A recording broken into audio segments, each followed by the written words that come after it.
Hi, this is John Musgrave for Music Radar, and in this video we're taking a look at Supermassive from ValhallaDSP. Every once in a while a new freebie hits town that really delivers, and when word got around that ValhallaDSP had decided to introduce a new free reverb plugin, it was big news. The fact they have continued to develop, support and expand this plugin only makes the story more compelling. Supermassive is a delay line based algorithmic design that's great for a number of tasks, including, as the name implies, super big spaces. Introduced in 2020, it's based on algorithms designed by ValhallaDSP's founder Sean Costello. However, unlike some of his more task-specific reverbs, such as Valhalla Room and Valhalla Plate, the algorithms are, in his words, more unnatural. This makes Supermassive the perfect tool for creative tasks, or simply when you want something a bit different, and as we'll find, it can be easily tailored to create a multitude of outcomes. Supermassive has the same utilitarian look as the whole ValhallaDSP range, and although this basic look may not offer much in the way of eye candy, it does make the plugin very easy to understand. The interface is divided into 5 key zones. On the far left you have the output mix and width controls.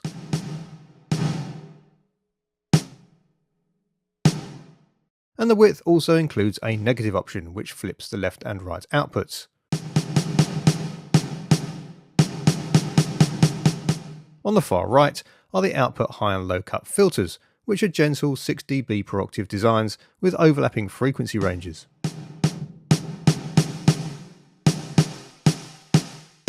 The remaining 3 sets of parameters directly influence the effect. Delay is the main control and sets the longest delay line in the feedback delay network. Use the drop-down menu below to choose between millisecond and tempo synced options. Next to this is the warp control, and this affects all the delay lengths within the feedback delay network relative to the main delay setting. If you set this control to 0, all delays are the same length based on the delay control, so the effect sounds like a regular delay. But as you wind up the warp control, the delay timings become more spread out, and settings beyond 50% sound more like reverbs. In the next section we have 2 further key parameters. Feedback adjusts the internal delay feedback within the networks, and as you increase this control you'll hear the overall effect decay becoming longer.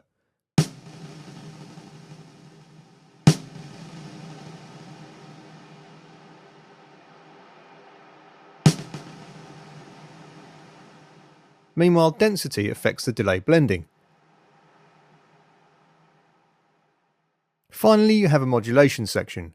Mod depth and mod rate control the multi-phase sine wave oscillator, and this modulates the delay length. The 2 parameters are somewhat interrelated as the depth is also dependent on the rate setting.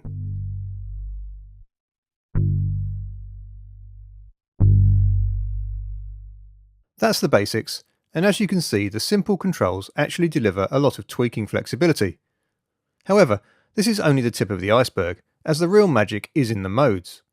Selected from the drop-down menu at the bottom left, each mode is a different algorithm, with its own attack, sustain and decay characteristics. If you hover your cursor just below the mode name, you'll get a brief description of what these characteristics are. Select a few and you'll appreciate there's quite a bit of variety.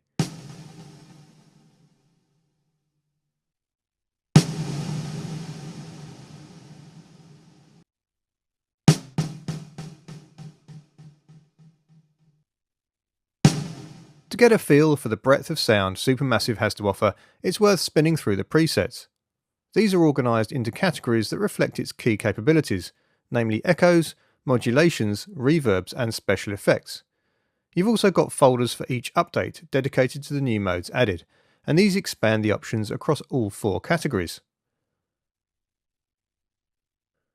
The common thread across all presets is that they offer something away from the ordinary. For example, within the Echoes category you have presets that swell, alongside patches that create more chaotic clusters of delays, or simply just go on and on.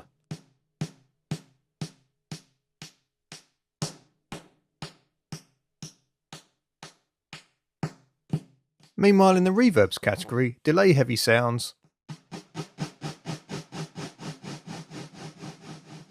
are joined by expansive deep reverbs.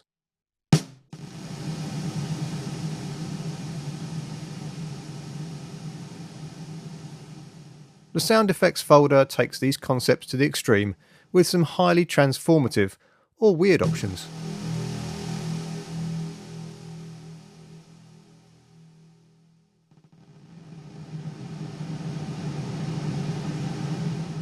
Let's take a look at a couple of applications. It should come as no surprise that Supermassive excels at big spaces, and there are a number of great effects we can achieve with this type of reverb. One of our favourites is the drop boom. For this kind of spot effect where our track is dedicated to one specific sound, it's easiest to load up the effect as an insert. With density set to max, decay set to 500 milliseconds, warp set to 100%, and a suitably selected mode, in this case we've used Leo, we have the basics sorted. We can then tailor the effect accordingly using the feedback and the filters.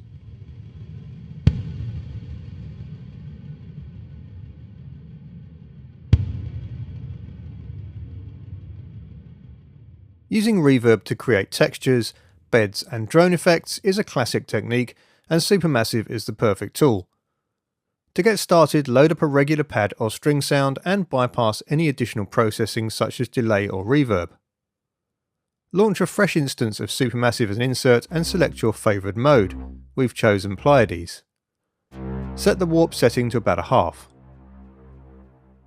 Play a single note and try adjusting some of the key parameters in real time. Start with the feedback and density.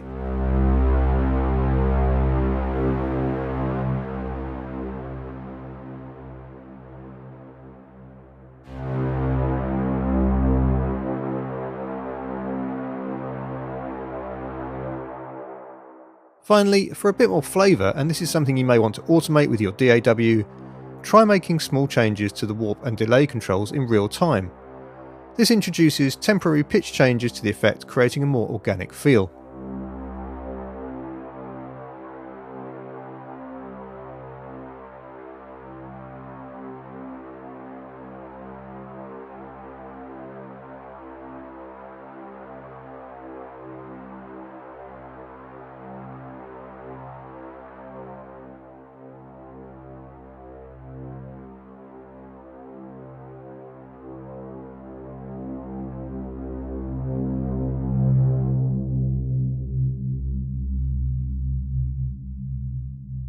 And finally, it's worth mentioning that ValhallaDSP produces two further free plugins, Space Modulator and Freak Echo, and you can find these as well as their pay-for processors such as Vintage Verb, Shimmer, Valhalla Room and Valhalla Plate at valhalladsp.com.